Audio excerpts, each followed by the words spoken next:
हर शख्स के हिस्से में, हर शख्स के हिस्से में मेरे नबी पाक ने इज्जत लिखी। हर शख्स के हिस्से में रसूल पाक ने वकार, रिश्तों को हुजूर ने इतना मजबूत कर दिया, इतना मजबूत कर दिया कि रिश्ते रिश्ते नहीं दर्द बन गए। माँ का नाम आता है तो आंखों में आंसू आ जाते हैं ना, माँ का नाम आता है तो दिल तड़पता है ना।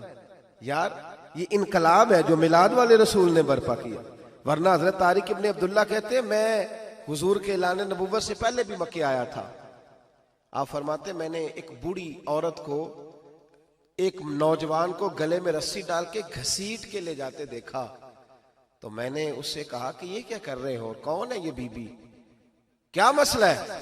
तो वो कहने लगा जी मेरी अम्मा है, बूढ़ी हो गई है, किसी काम की नहीं रही तो बेचने जा रहा हूं, चलो किसी के बर्तन जब मांजेगी तो मेरे तो पास कुछ नफा आएगा ना बेचने। ये दास्तानें नहीं, अभी भी जिन लोगों की तबीयत सख्त होती है वो कत्ल नहीं कर देते माँ बाप को। वाकया सुने ना आपने कि अब्बा मेरे नाम जमीन नहीं कर रहा तो मार दिया। जब कलेजे सख्त होते हैं तो काम हो जाता है। एक तरफ वो मंजर था और एक तरफ ये मंजर है कि हजरत हलीमा सादिया रदी अल्लाह ताला अन्हा, उनका नाम नहीं है हजरत हलीमा का मुस्लिम शरीफ में, वो इमाम जुरकानी ने लिखा है, वरना मुस्लिम में ये रवायत अपने असल अंदाज में मौजूद है। हजरत अबू हुरैरा रदी अल्लाह ताला अन्हु फरमाते हैं कि जनाब हलीमा बूढ़ी औरत, सादी औरत। अगर आप कभी मुआशरती लिहाज से हजरत हलीमा का अंदाज देखेंगे ना, तवज्जो है मेरी बात पर, समझ आ रही है आप हजरात को? जो हमारा मुआशरती माहौल है ना, मुआशरती माहौल, तो हजरत हलीमा सादिया रदी अल्लाह ताला अन्हा की हैसियत आज के मुआशरे में अगर देखी जाए तो एक आया, बच्चों को पालने वाली आया नहीं होती, वो आया थी। स्कूल में एक आया होती है, जब बच्चा छोटे हमारे प्राइवेट स्कूल्स में बच्चे जाते हैं तो औरत संभालती है, दूध डाल देती है, कई दफा फीडर भी पिला देती है। बच्चा अगर पखाना पेशाब करता है तो खिदमत करती। ये औरतें उस जमाने में छोटे बच्चे ले जाती थी, पाला करती। तू बताना दाई की, आया की, मैं मिसाल दे रहा हूं, और नर्स की क्या हैसियत है माशरे में। और हजरत हलीमा सादिया जब नबी पाक को वापस लेके आई थी तो चलो कुछ नहीं, लेकिन कुछ ना कुछ मुआवजा भी उन्हें हजरत अब्दुल मुत्तलिब ने अता किया था। जनाबे आमना ने उन्हें कुछ, एक माना यह भी हो सकता था कि पैसे दे के ये काम कराया, माना हो सकता था। आज जो घर में अम्मा बर्तन धोती है उसकी क्या हैसियत होती है? वो तो बेचारी जिन बर्तनों को धो के हमें देती है, बाद में उन्हीं बर्तनों में हम उन्हें खाना खाने की इजाजत नहीं देते।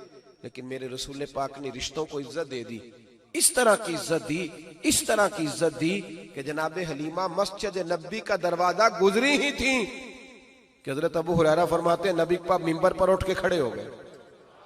रसूल पाक खड़े हुए, नबी पाक। मैं कभी कभी ये रवायत देखता हूं तो मेरा दिल करता है मैं अपने आप से पूछूं, मेरा दिल करता है मैं अपने यारों दोस्तों खुतबा से, वाइजीन से, पीरों से, मशाइख से पूछूं कि तू भी बता, जब तू शागिर्दों को पढ़ा रहा होता है और तेरे अब्बा जी आते हैं तो तू कभी उठ के खड़ा हुआ है?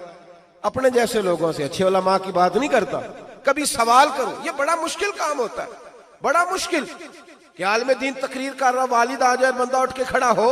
लेकिन रसूल पाक ने इज्जतें दी, वकार दिया। जनाब हलीमा दाखिल हुई तो हुजूर मिंबर पे खड़े हुए और इतनी तेजी से हुजूर आगे बढ़े, अपनी चादर को उतारा और फिर मेरे रसूल ने जमीन पे बिछाया और फिर हजरत हलीमा सादिया बैठ गई। और जनाब अबू हुरैरा फरमाते जितनी देर नबी पाक उनके सामने बैठे रहे, अत्तहियात की हालत में बैठे रहे। हुजूर ने रिश्तों को वो वकार दिया, वो हुस्न दिया कि रिश्ते दर्द बन गए हैं। अब माँ का नाम दिल में बाद में आता है, जुबान में बाद में आता है, आंसू पहले आते हैं। अब माँ का रिश्ता एक वकार है, एक हुस्न। अल-हावी लिल फतावा में इमाम जलालुद्दीन सयूती रहमतुल्लाह लिखा है, फतह मक्का